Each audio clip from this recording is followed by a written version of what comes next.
Chapter 31. "Position 2? Shoot!" called Will, and the 100 archers' arms rose to the same angle, drew, and released more or less simultaneously.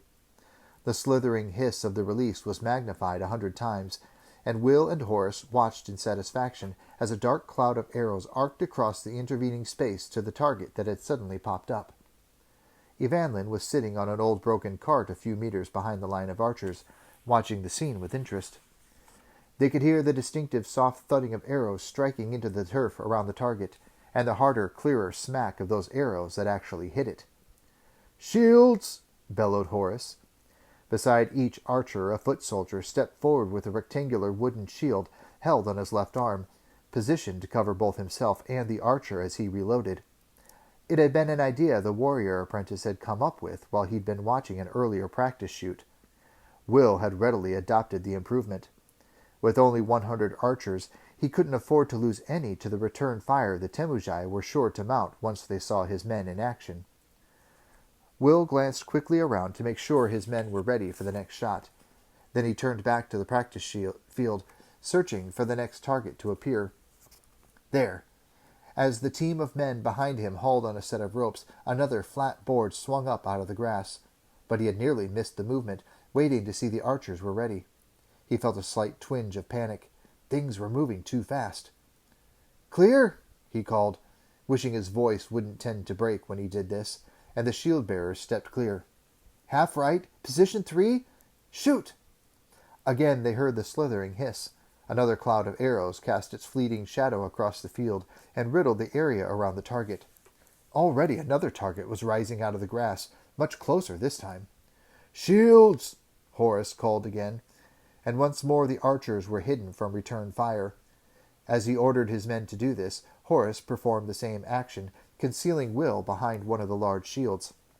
Come on," Will muttered, shifting from one foot to the other as he watched the men select new arrows and knock them to the string. The archers sensed his urgency and hurried their reloading. The extra haste made for clumsiness. 3 of them dropped the arrows they were about to knock. Others fumbled like beginners. Frustrated, Will realized he'd have to go with the men who were ready. He swung his gaze back to the target, but the men on the ropes were hauling it in so that it slid toward them on its sled-like runners, matching the speed of an enemy advance. The range had closed too quickly for him to make an instant assessment. In the time that he'd been watching his men, he'd lost his concentration and his sense of the battlefield. He stepped down angrily from his command position, a low platform built at the end of line of archers. "Stand down," he called. "Everyone take a break." He realized he'd been sweating freely with the tension and wiped a corner of his cloak across his forehead. Horace set the large shield down and joined him. "What's the trouble?" he asked. Will shook his head, defeated. "It's hopeless," he said. "I can't keep track of the targets and the men at the same time. I lose my perspective. You'll have to watch the men and tell me when they're ready." Horace frowned. "I could," he agreed. "But on the day, I think I'm going to be a little busy shielding you from any return shots. I really need to keep my eye on the enemy, too, unless you want to be turned into a pincushion." "Well, somebody's going to have to do it," Will said angrily. "We haven't even begun to practice against the Kaijin, and the whole thing's falling apart already." Halt had told them about the Kaijin. They were specialist marksmen, and each group of 60 Temujai riders would have one with them. The Kaijin were assigned to pick off the leaders in any enemy group. It would be Will's task to counteract them, and he'd devised a drill for it, with additional smaller targets set in the field, ready to rise into view unexpectedly. But if Will was dividing his attention between his own archers and the enemy, his chances of nullifying the enemy marksmen would be low indeed. On the other hand, his chances of being shot by one of them were considerably higher. "I could do it," said Evanlyn, and both boys turned toward her. She saw the doubt in their expressions.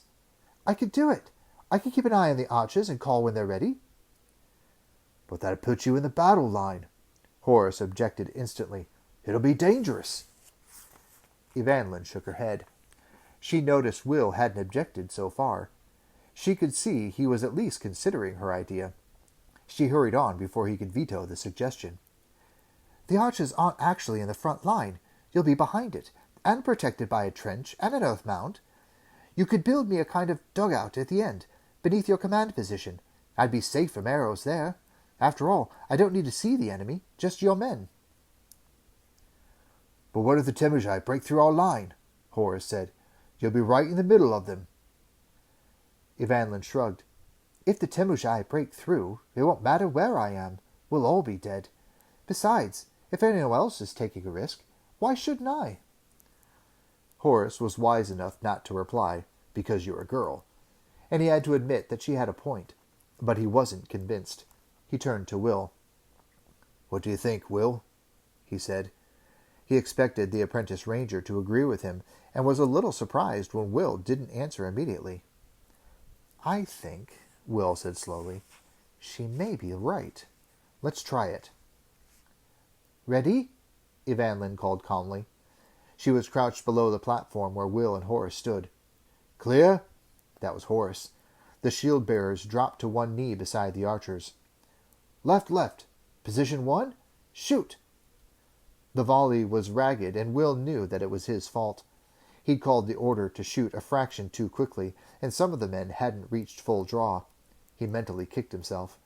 He heard Horus calling for the shields again, and saw the arrow strikes on the target, as well as those that missed and fell short. But now another danger reared its head. As the next larger target swung up and began moving toward them, another smaller one swung out from the target they had just engaged. This was a man-sized figure, and it was Will's responsibility. He drew and loosed and saw his arrow slam into the target, just as Evanlyn called "ready" once more. He turned his attention quickly to the main target, as Horus ordered the shield-bearers down. "Left, position 3. He waited, then added a correction. "Down a half." He forced himself to wait the full term, then called, "Shoot!" This time, the volley flew truly, with a majority of the arrows slamming into the target or close around it. If it had been a charging group of horsemen, the volley would have taken a severe toll. "Shields!" bellowed Horus, and the pattern began to repeat itself, but now Will waved a weary hand. "Stand down," he said, and Horus repeated the order in a louder voice. The archers and shield-bearers, who had been working at this drill for the past 2 hours with only a few short breaks, dropped gratefully to the grass to rest. Horus grinned at Will. "Not bad," he said. "I make it 20 out of 25 of those targets peppered pretty solidly, and you hit every one of the Kaijin." The smaller targets attached to each large board represented the Kaijin. Freed from the need to check on both his men and the enemy, Will had coped easily with them. "True," Will said in response to Horus's comment, "but they weren't shooting back." Secretly, he was pleased with his performance.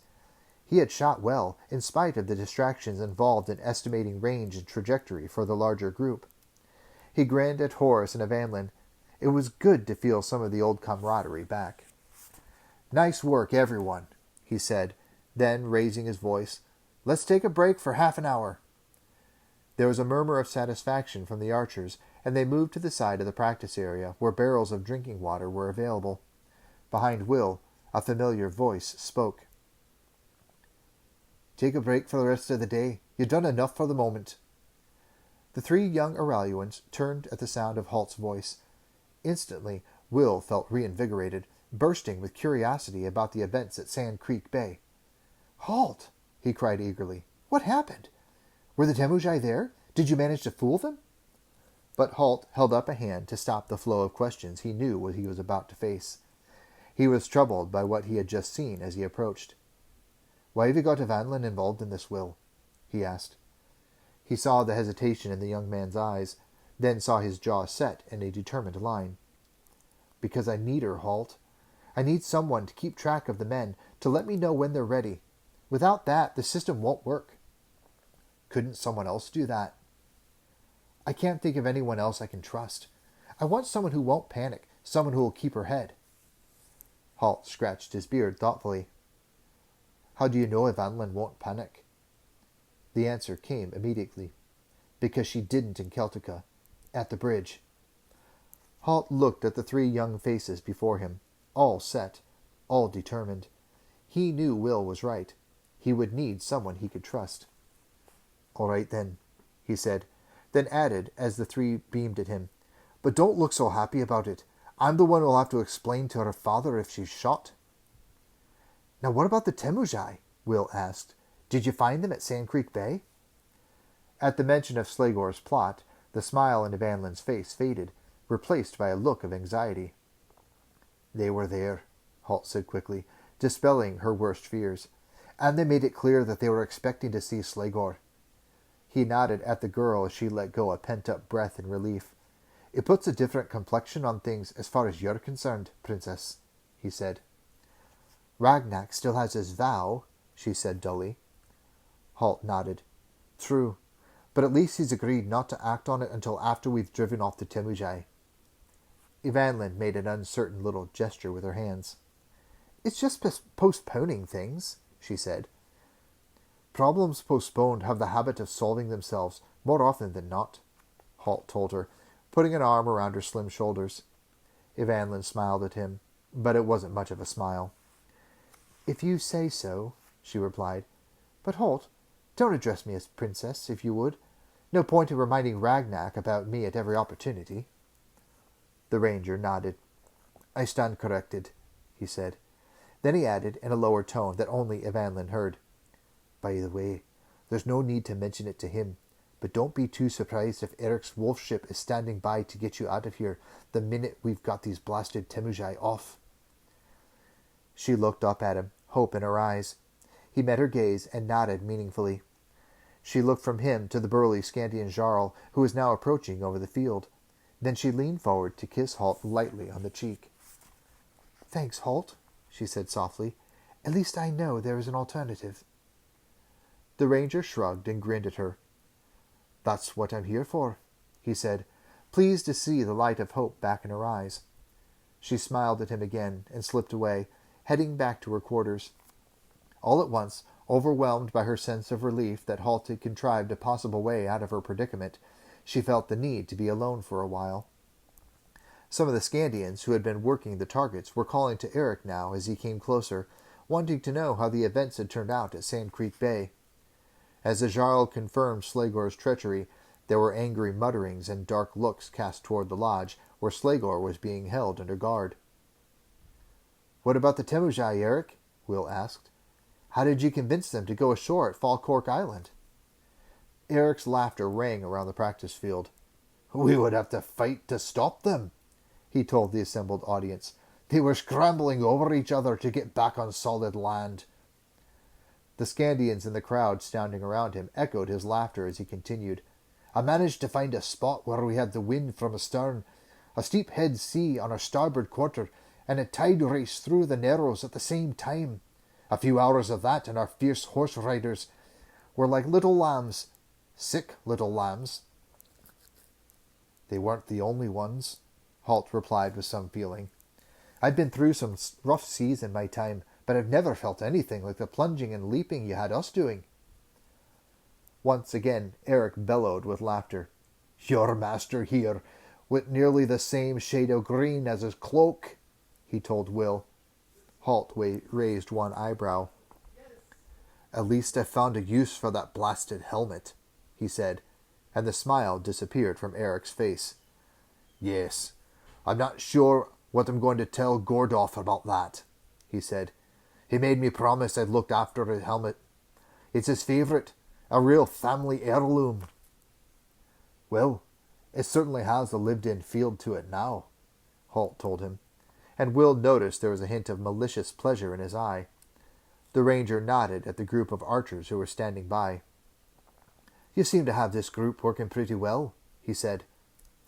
Will felt absurdly pleased at his mentor's praise. "Oh," he said, trying to sound casual, "we're not doing too badly." "Better than that from what I saw," Halt told him. Then he repeated his earlier suggestion. "I meant what I said, Will. Give them the rest of the day off. Yourself, too. You've earned a break. And unless I miss my guess, we're going to need all the rest we can get in the next few days."